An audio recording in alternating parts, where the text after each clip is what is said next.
My name is Lewie and I'm from Cambridge College and I teach the world's largest case study class for CIM UK. And I'll be happy to share some tips with you in terms of assignment writing and examinations.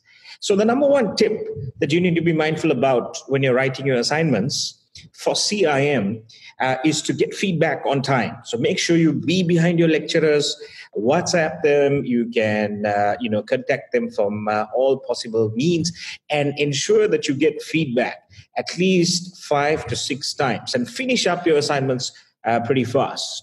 The second tip that I can give you in terms of doing assignments is to make sure you get your format, your presentation right. Now in CIM, there's something called the magic formula.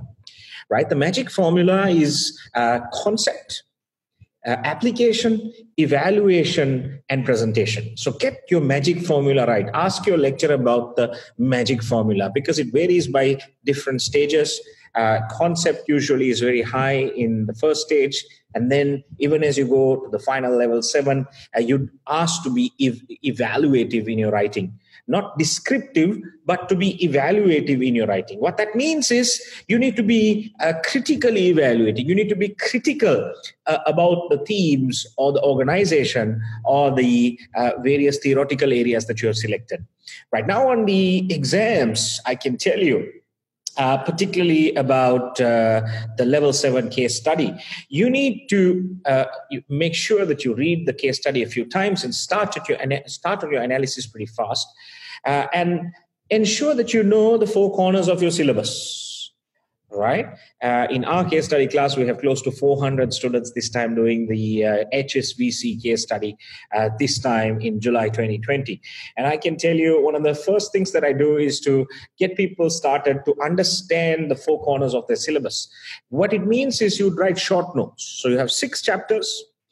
3 units, 6 chapters. Make sure you write what we call short notes and convert every single chapter into 1 page. And that means every day in the morning you wake up and you start looking at the 6 pages. And when you do that for 1 or 2 months, you obviously would have a very strong impression in your mind about the theories that you have in your syllabus.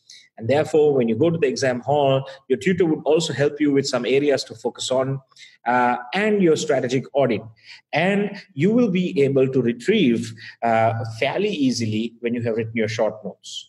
One other thing that you need to remember, whether assignments or exams, make sure you use the proper format. The examiner specifies either a briefing paper format, a report format, and you can speak to your tutor and get the appropriate format. Because if you get your format wrong, you will lose a fair degree of marks and you would see that the structure of your answer is not coherent.